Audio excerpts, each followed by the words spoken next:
Bueno, aquí la consigna era leer los documentos y hacernos la pregunta sobre si la política pública para la primera infancia es importante o no.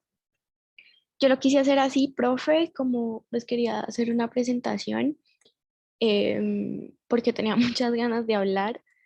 Em, Sé que hay al menos una compañera que estuvo o está de acuerdo con la violencia ejercida por parte de la fuerza pública, sobre todo en la que estuvo involucrada la Minga. Me parece pues sumamente grave porque somos maestras en formación y pues sabemos que todas nos vamos a graduar si decidimos continuar. Entonces estoy aprovechando cada espacio para hablar sobre esto.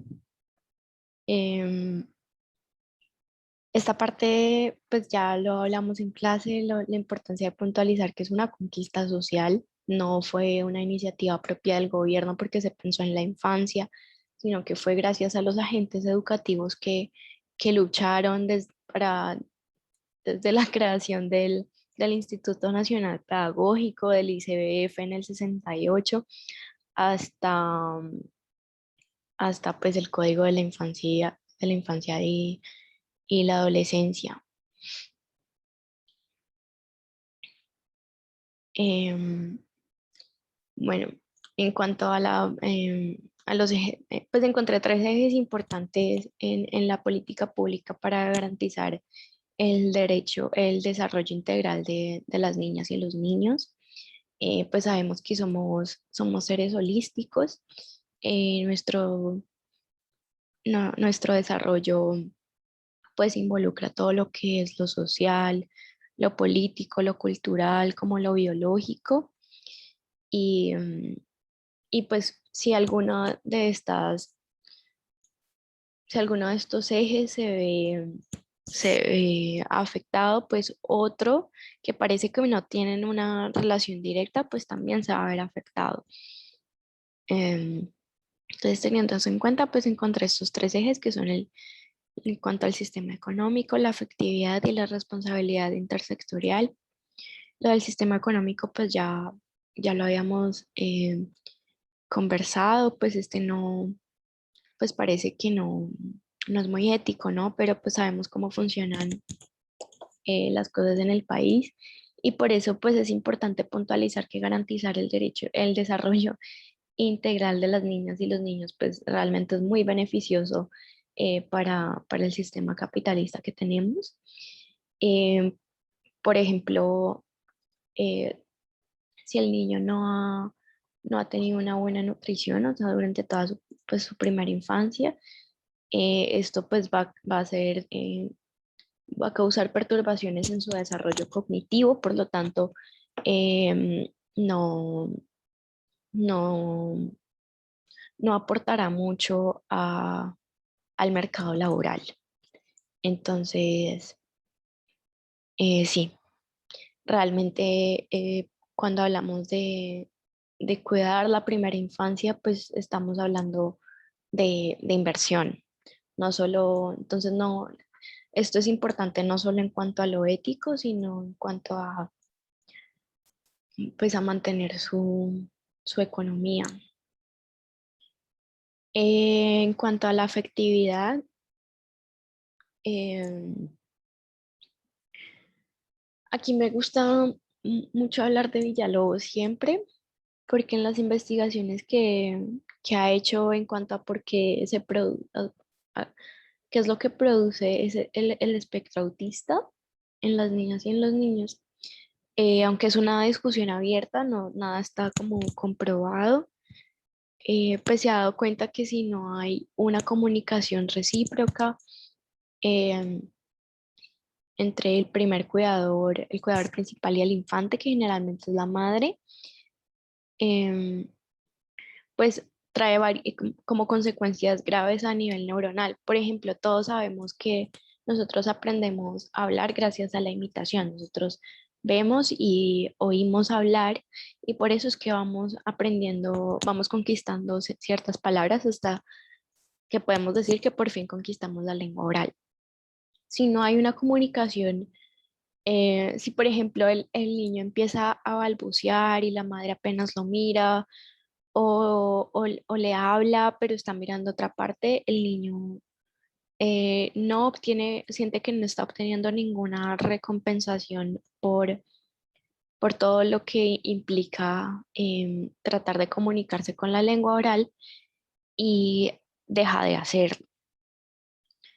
Em, eso por eso por un lado en cuanto a la afectividad, porque pues sabemos que los niños con el espectro autista, pues las personas con espectro autista no desarrollan la afectividad y tampoco la empatía. Entonces, por eso la importancia a la buena, a desarrollar bien ese vínculo entre los cuidadores primarios y el infante. Por otro lado, que también va muy de la mano en cuanto al a hacerle como al sistema económico, pero más bien como hacerle esa lucha. Por ejemplo, con esto voy porque a esto voy porque me recuerdo mucho las palabras de Zuleta cuando hace la crítica de que básicamente el Estado y los colegios tradicionales están simplemente apostándole a la mano de obra, como gente que te dé resultados, más no tenga un pensamiento crítico, no pueda pensar por sí misma. Y yo siento que esto es lo que sucede cuando no garantizamos la efectividad en en la primera infancia. En las bases curriculares nos hablan sobre lo que implica todo el tema del cuidado. Cuando un niño se le cuida, él no aprende únicamente a cuidar de sí mismo, sino a cuidar de otros. Eh, entonces, esto me lleva a pensar que si garantizamos una afectividad donde no se reduzca únicamente a que, por ejemplo, en casa el niño es lo más importante de la familia, sino que el niño durante su crecimiento también observa que ese cuidado lo tenemos en los otros, o sea, con las otras personas, pues en los lugares que estamos habitando, eh, pues es cuando realmente se garantiza. Siento que no llegamos a nada si solo, si el niño siente que él es importante, pero que el resto eh, o que un grupo de personas en específico no lo es. Entonces, sí, siento que si garantizamos la afectividad desde la primera infancia, tanto en el hogar como, por ejemplo, en los jardines, en las escuelas, es muy posible que en un futuro haya mucha más conciencia social, ¿no? Yo sé que no podemos pensar en los niños como lo que podrían llegar a ser y no son todavía, pero sí vale mucho la pena pensarse en la construcción de país, a qué le estamos apuntando, como cuál es nuestro propósito en todo esto, y yo siento que es ese. Y bueno, el último es en cuanto a la responsabilidad intersectorial. Esto pues está implícito en todas partes, en todo lo que he dicho, que no lo podemos reducir únicamente al hogar ni a la escuela. Em, garantizar, o sea, la política pública está ahí, nuestra constitución está ahí, realmente no hay muchos cambios que podrían hacerse en cuanto a las leyes, pero aquí el problema es que no se está garantizando nada. Y, y pues quienes lo garantizan, pues no va a ser únicamente el gobierno, sino que tenemos que hacerlo nosotras. Y nosotras lo hacemos no solo en el aula, ni solo discutiéndolo en clase, sino que también promoviéndolo en, en nuestro día a día, ¿no? Trascendiendo el aula. Em, si escuchamos, por ejemplo, un familiar, un amigo que está diciendo cosas que podrían vulnerar el derecho de las niñas y los niños, por ejemplo, es muy común escuchar que a mí no me gustan los niños porque los niños son difíciles y no sé qué, esto es muy grave, esto, pues ya sabemos que la infancia es solamente, no es nada más que una categoría social, entonces decir que no te gustan los niños es lo mismo, em, es tan grave como decir que no les gustan las mujeres. Entonces, pues vale mucho la pena, pues nuestra responsabilidad hacer esa pedagogía en nuestro entorno fuera del ámbito académico.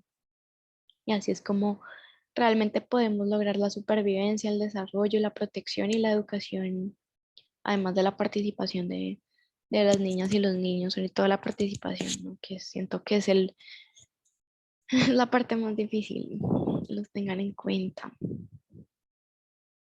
Y bueno, por último, pues esto así textual ay, se me olvidó el documento que era. Eh, bueno, la política pública es un plan de acción específico, particular, a veces singular, orientado a objetivos y problemas específicos. Creo que este es el aporte de la política pública, pues venimos de una administración pública y de gobiernos altamente ideologizados y discursivos con grandes planes nacionales, y la política pública obliga a tener un pensamiento concreto, aplicando a la solución de problemas específicos. La política pública enseña a ver los árboles y no ese gran bosque retórico ideologizado y de de la planeación nacional.